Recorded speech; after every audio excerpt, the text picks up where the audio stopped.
temporary truce in Syria could be in jeopardy, with fierce fighting being reported around Aleppo. The renewed violence takes place as opposition groups meet in Geneva for the latest round of UN-brokered peace talks. Meanwhile, Syria's Bashar al-Assad has voted in parliamentary elections today in regime-controlled areas.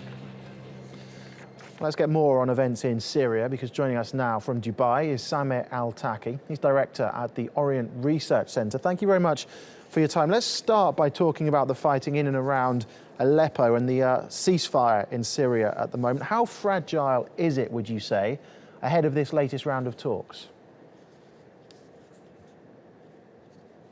I think it's really fragile, because at the end of the day, both sides, but mainly the regime side, are trying to change the balance of force before the Geneva conference or during the Geneva conference, which would be taking place soon.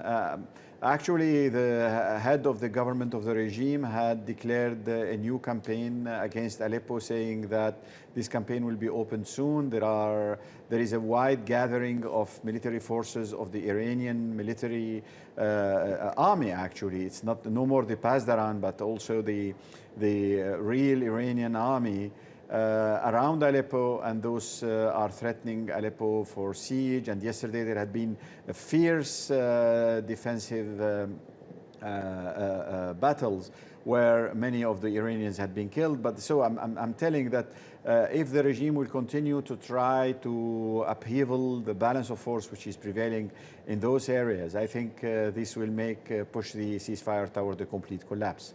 And do you think it's because of events on the ground, the situation on the ground, that President Bashar al-Assad has called for these parliamentary elections now?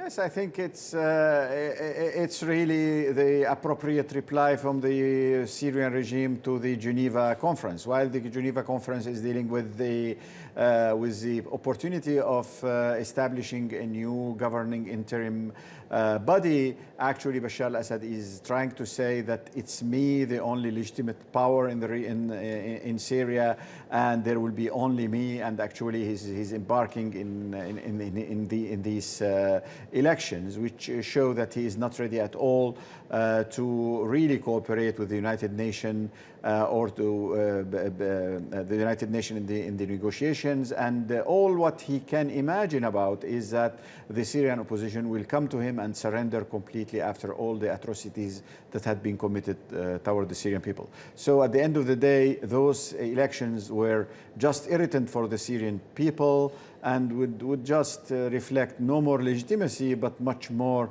a defiance to the international community and to the Syrian people, and also to the Russians specifically, that are not able really to extract from him any level of concession in terms of a serious negotiation at Geneva. So do you think this is an attempt then to change the agenda of this latest round of talks in Geneva? Correct, because now what is Bashar offering to the Syrian opposition is to practically a complete surrender by accepting to have some of its members just ministers in the Syrian government. And I would like to clarify here that the Syrian government doesn't have the authority to plan or to have any political decision, even regarding the domestic issues. It's just an executive body that doesn't have any political dimension. So subsequently, the palace and the security services, as well as the other authorities, will continue to exert their power regardless of the government function, because the government function is simply executive and symbolic. So considering the situation on the ground militarily then, and the fact that Assad has called for these elections, what options are left for the opposition groups, for the HNC? That's a very important question. I think actually there is a break in the balance of force after the limitation of the activities of the Russian forces in Syria. It's well known that the Russians came to support the Syrian regime and to prevent a sudden collapse of the system. Actually, their cessation of main activities, their activities had gone down more than 90%. Actually, this is putting the regime under real threat, and that would explain to a certain extent the increasing involvement of the Iranians just to try to prevent this collapse and to try to achieve some tactical victories here and there. But till now, we are not witnessing anything serious, but more massacres. Actually, even though during the Russian intervention, the heavier Russian intervention, the Syrian regime was not able even to take the smallest strategic points quite near the coastal area, which is called Jisr al-Shuur. So there hadn't been, even with the Russian intervention, a consistent strategic breakthrough in favor of the regime. I think now the Syrian opposition is now having the choice either to go through a very difficult direct negotiation with the regime.